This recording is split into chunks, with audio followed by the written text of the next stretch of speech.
Invité du journal, Godé Richard Kenekene, il est procureur au parquet près le tribunal de grande instance de la Gombe. Il parle des rapports entre l'officier du ministère public et l'officier de police judiciaire ainsi que la procédure disciplinaire contre les OPJ, une intervention qui s'inscrit dans le cadre de la formation des OPJ. Je vous propose de le suivre.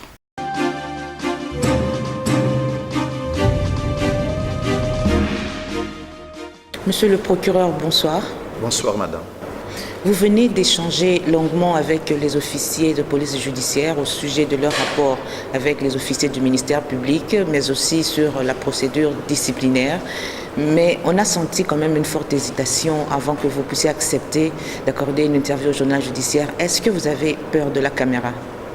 Non, madame, ce n'est pas la peur, mais c'est les soucis de me conformer à la loi et au statut. Les médias vous mettent mal à l'aise, hein? Non mal à l'aise. Le magistrat n'est pas n'importe quel monsieur, ce n'est pas un monsieur tout le monde. C'est d'abord un monsieur qui est astreint à l'obligation de réserve. Et je ne peux prendre parole sans l'autorisation de ma hiérarchie. Donc, je devais prendre mon temps, me référer à ma hiérarchie pour obtenir l'autorisation qu'elle vient de m'accorder ce jour, d'où ma présence. Monsieur le procureur, l'opinion est fortement préoccupée par les rapports tendus entre les officiers du ministère public et les officiers de police judiciaire. Cela même fait en sorte que les dossiers en instruction puissent en pâtir. Est-ce que vous êtes au courant de ce problème? Non, madame, c'est vraiment une surprise. Hein? C'est comme si vous vouliez savoir s'il y avait tension entre un médecin et un infirmier. L'infirmier prépare les malades, prépare les dossiers et les médecins soignent. C'est d'autant aussi avec les magistrats. Les OPJ, ce sont nos yeux et nos oreilles. Ils font des enquêtes, préparent les dossiers et nous transmettent. Donc, pris sous cet angle, les rapports ne peuvent être étendus. Les OPJ préparent les dossiers en amont, mais quand ils transmettent les dossiers au niveau du parquet, selon certaines personnes, sans même approfondir les dossiers au niveau du parquet, on libère les prévenus. Nous sommes en matière répressive. Au fait. D'où justement les rapports tendus. Il revient au chef d'apprécier le travail des collaborateurs et pas le contraire. Les inspecteurs posent les actes qu'ils ont le droit de poser, ils nous transmettent les dossiers. C'est à nous parce que la loi nous reconnaît le pouvoir d'appréciation, madame. C'est nous qui apprécions est-ce tel fait peuvent constituer telle ou telle infraction et le dossier peut être envoyé en fixation. Dans la négative, nous classons le dossier. Vous venez de parler tantôt des rapports entre l'OMP et l'OPJ. Comment devraient être ces rapports alors? Ou comment sont vos rapports aujourd'hui? Les rapports sont ce qu'ils sont, c'est-à-dire nous donnons des instructions conformes à la loi et les OPJ obéissent et font ce que la loi demande de faire. Monsieur le procureur, que répondez-vous à ceux qui disent qu'il y a quand même une certaine ambiguïté en ce qui concerne particulièrement les réquisitions d'informations qui sont préparées par les magistrats du parquet pour les OPJ qui doivent travailler sur terrain? C'est aussi une source de confusion. Les magistrats, c'est un juriste, un licencié en droit, qui ne peut aller en dehors de la loi, obligé de rester dans la loi et dans le droit. Lorsqu'il doit requérir tel ou tel officier de police judiciaire, il le sait qu'il ne peut aller en dehors du droit. Je ne vois pas un seul magistrat prendre les risques de demander à un inspecteur judiciaire d'aller enquêter dans un domaine qui n'est pas le sien. Parce que nous avons... Pourtant, ça se fait. Ça ne se fait pas. Un magistrat qui s'hasarderait à demander à un inspecteur judiciaire d'aller enquêter pour les faits essentiellement civils, ces magistrats violent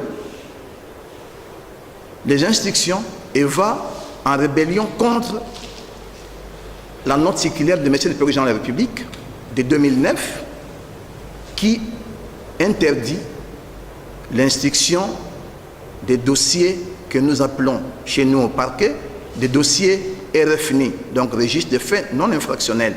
Un magistrat qui s'hasarderait à aller dans ce sens violerait des instructions et en violant, il est passible de peine disciplinaire. est-ce qu'un officier de police judiciaire peut refuser d'exécuter une réquisition lui confiée par un magistrat du parquet? Il ne peut pas refuser l'exécution d'une réquisition. Simplement, il a eu à prêter le serment sous les drapeaux. Et dans son serment, il lui a fait obligation. Et il y souscrit pour dire qu'il respectait l'officier du ministère public et qu'il devait respecter les droits et la Constitution. Même si c'est un ordre mal donné. Un ordre mal donné, je ne vois pas un ordre mal donné venir de la part d'un magistrat censé être le premier à respecter les droits et à se conformer aux droits. Donc, en fait, vous êtes en train de nous faire comprendre qu'il n'existe pas des magistrats qui outrepassent leur pouvoir. Je ne le vois pas. On parle Je de ne le magistrats vois du pas. parquet. Sinon, il y aurait pratiquement des actions disciplinaires ouvertes à charge de ces différents magistrats. Mais si vous avez les cas, 2 ou 3, vous pouvez m'en donner. Mais en ce qui me concerne, je me dis au fait, pour les parquets que je dirige, je contrôle toutes les réquisitions et je sais me rendre compte qu'ici, il y a une petite erreur que l'on peut rectifier. Mais un magistrat donner des instructions que vous appelez ordre mal donné, ça ne peut pas se faire parce que la Constitution elle-même interdit à tout citoyen de pouvoir exécuter un ordre manifestement illégal. Et nous connaissons les droits, nous sommes dans les droits, nous faisons les droits, nous ne pouvons aller en dehors du droit de peur d'être soi-même poursuivi pour tel fait pénal ou pour tel ou tel acte qui pourrait entrer dans les disciplinaires. Monsieur le procureur, il y a aussi la pratique de la commission rogatoire. Vous savez que c'est un acte par lequel un officier de ministère public demande à celui de l'autre ressort d'exécuter ou bien de faire exécuter par un OPJ un ordre. Mais il y a aussi une anarchie remarquée par rapport à ça. Cela, je ne sais si cela peut arriver. Parce qu'il y a une certaine organisation au niveau du parquet. Il y a des actes que le magistrat peut poser sans se référer à son procureur. Je prends, en ce qui me concerne, par exemple, un magistrat peut émettre une convocation, il peut émettre un mandat de comparution, et cela ne pose pas de problème. Mais en ce qui concerne, par exemple, le mandat d'amener ou la commission rogatoire, pour ne parler que de la commission rogatoire, ce n'est pas le magistrat qui signe la lettre d'expédition, mais c'est bien le procureur. Et le procureur ne peut signer une lettre accompagnant une commission rogatoire sans au préalable avoir compilé la commission rogatoire, vérifier sa régularité et sa légalité et permettre à ce qu'elle soit émise. Donc, le magistrat ne peut pas s'hasarder à le faire parce qu'il le sait qu'il ne peut pas le faire. Monsieur le procureur, il y a aussi un sujet qui soulève quand même un grand débat au niveau de la population. Il s'agit des amendes transactionnelles fixées dans les parquets. Aujourd'hui, ce sont les OPJ qui fixent leur montant. C'est aussi un magistrat du parquet à qui on a confié un dossier qui fixe son montant. Tout se fait à la tête du client. Alors, quelle est votre réaction justement par rapport au fait que la population se plaint parce qu'il n'y a pas un barème bien fixé, ni même de reçu quand un justiciable paye une amende transactionnelle? Madame, acceptez que je vous réponde de cette façon-ci, et peut-être que vous serez déçus.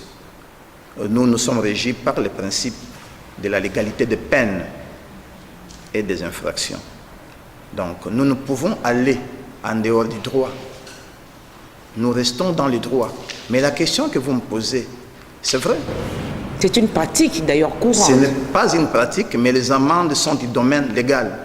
Cette question serait posée certainement aux doctrinaires et même aux honorables députés pour qu'à leur niveau, que l'on puisse vérifier ce qui doit être fait ou au besoin amender l'ancienne loi, je parle du code pénal, avec tout ce qu'il y a comme amende qui sont devenues pratiquement aujourd'hui des souhaits qui ne représentent absolument rien par rapport à ce qu'il représentait vers les années 72 ou les années 80. Donc aujourd'hui, vous n'avez aucune idée sur la question de savoir auprès de qui un justiciable devrait payer une amende? Non, les amendes, non, madame. Ou à un officier du ministère public? Non, madame. C'est le ministère public ou le magistrat du parquet ne peut pas gérer les sommes d'argent et ne peut pas toucher à l'argent.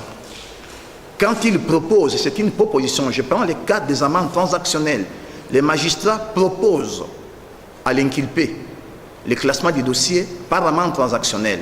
L'inculpé qui accepte de payer les amendes est dirigé vers l'agent de la DGRAD avec la note que lui donne le secrétaire du parquet pour aller payer les amendes. Un magistrat ne peut pas percevoir les amendes dans son bureau. La plupart des Kinois se plaignent justement parce qu'il n'y a jamais eu de reçu par rapport à ça. En tout cas, ça me surprendrait si jamais nos frères ou nos amis Kinois se plaignent. Parce qu'on ne peut pas aller dans un magasin acheter quelque chose sans vous faire remettre une facture. L'on ne peut pas aussi accepter d'aller dans un parquet ou les magistrats ou chez un OPJ qui vous exige de l'argent pour les amendes et vous n'exigez pas la copie ou vous n'exigez pas la preuve. Donc, que nos amis et nos frères Kinois nous entendent, qu'ils ne peuvent pas payer les amendes chez les magistrats. Les magistrats vous dirigent au secrétariat et les secrétaires vous orientent vers l'agent de la DGRAD. C'est là où vous payez, on vous donne un bordereau et vous avez la note de paiement, ce qui prouve que cet argent est entré dans la caisse de l'État. Aujourd'hui, vous acceptez d'aller payer, je ne sais à quel niveau. Mais je ne sais si vous avez des preuves, mais en ce qui nous concerne, les amendes sont payées au niveau de la DGRAD. Même pas auprès d'un OPJ. Les OPJ doivent le faire de même. C'est-à-dire qu'eux, ils ont leur barème à eux. Non, mais ils n'ont pas. Les barèmes, quel barème, madame? Vous avez pratiquement les taux d'amende fixés par les législateurs. La loi, on ne peut pas faire payer des amendes comme l'on veut. C'est la loi qui fixe des amendes. Il y a les seuils et les bas. On vous dit, vous ne pouvez pas aller au-delà. On vous dit, par exemple, pour telle infraction, les amendes à payer Donnez un exemple peuvent varier, par exemple, de 10 000 francs congolais, par exemple, à 100 000. Et c'est dans cette fourchette que l'OPJ ou le ministère public doit fixer. Mais aujourd'hui, se pose un problème réel. Ça, c'est au niveau les doctrinaires sont en train de réfléchir quant à ce, et même au niveau des différentes juridictions, il se pose un problème réel sur les taux actuels des amendes par rapport à la loi. La loi est en retard. En principe, il faille à tout prix que le législateur puisse réfléchir sur ce, et cela ne relève pas du domaine des magistrats. Mais au niveau de la douane, le code des douanes de 2010 fixe des amendes. Vous avez certains arrêtés interministériels qui aussi fixent les taux d'amende à payer, et sur base de ces différents arrêtés, de ces différents textes, nous le faisons. Et aussi des différentes jurisprudences des cours et tribunaux qui nous permettent de réfléchir et pouvoir fixer les amendes qu'il faut fixer. Mais ces amendes ne sont pas payées chez les magistrats, j'insiste. Les amendes sont payées au niveau de la DGRAD. Ok. Monsieur le procureur, existe-t-il un code qui détermine les devoirs déontologiques d'un officier de police judiciaire? À ce jour, non, mais il y a des différents textes, et même les codes d'éthique et de déontologie pour les fonctionnaires. Ce sont ces différents textes qui permettent à l'OPJ de se retrouver et voir ce qu'il peut faire et ce qu'il ne peut faire. Est-ce que vous ne constatez pas qu'il y a quand même une ambiguïté par rapport aux fonctions des uns et des autres? Les OPJ et les magistrats du parquet ont presque les mêmes pouvoirs, les mêmes attributions. C'est peut-être pour ça qu'il y a aussi une dispute des dossiers. Madame, je vous ai dit dans FDG que les officiers de police judiciaire sont les yeux et les oreilles du ministère public. Il ne peut pas y avoir ambiguïté. Ils le sont par le fait que la loi a organisé ce corps des officiers de police judiciaire. Et quel est leur rôle? C'est de rechercher des infractions, c'est de recueillir tel ou tel élément lors de leurs enquêtes et de faire. Mais les magistrats du parquet font aussi la même chose, non? Les officiers de police judiciaire ne sont que la prolongation ou le prolongement de l'officier du ministère public. Ils travaillent sous notre direction et sous notre supervision. Le ministère public peut à tout moment, dis-je, récupérer un dossier, même quand un OPJ n'a pas terminé d'instruire. Même aussitôt qu'il ouvre les dossiers, l'officier de police judiciaire, lorsqu'il est objet d'une réquisition d'informations, doit, toutes affaires cessantes, déférer à cette réquisition. C'est ça la loi. Vous avez aussi échangé avec les OPJ tantôt sur la procédure disciplinaire. Aujourd'hui, où est-ce qu'un justiciable peut se plaindre en cas d'abus de pouvoir de la part d'un OPJ? En principe, lorsqu'il y a un dérapage dans les chefs de l'OPJ, s'il n'est pas constaté d'office par l'officier de police judiciaire, par l'officier du ministère public, le procureur de la République, ou si vous voulez, le ministère public, peut, à travers une dénonciation, une plainte ou par d'autres voies, constater l'infraction dans les chefs ou une faute déontologique dans les chefs de son OPJ. Donc, il revient à la partie intéressée, soit de saisir directement l'office de M. le procureur de la République, par toute voie de droit, ça peut être par la voie épistolaire, comme ça peut être par une plainte d'office. Et nous pouvons nous saisir, et des fois par la presse. La presse peut dénoncer un comportement et l'officier du ministère public est obligé de vérifier et enquêter. Ma dernière question est de savoir, en fin de formation, aujourd'hui, qu'est-ce que vous attendez de vos partenaires? En dehors du droit que nous leur donnons, de tout ce qu'il y a comme formation, moi je crois que les socles, ils doivent le savoir de tout. C'est la discipline.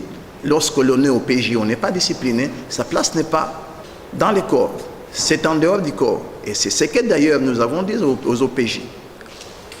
Nous avons constaté, certainement dans leur comportement, certains dérapages. Et des fois, on se pose la question de savoir, pas tous, il y a des meilleurs, il y a ceux qui excellent, il y a d'autres qui transforment pratiquement leur bureau en, j'allais dire, en chambre de famille où l'on peut se permettre n'importe quoi. Et depuis un temps, nous sommes en train de sanctionner les OPJ. Et il y a ceux à qui nous avons dit à retirer à titre définitif l'habilitation. Et il y a d'autres qui croupissent sous les retraits d'habilitation de 3, 2 mois ou 1 mois.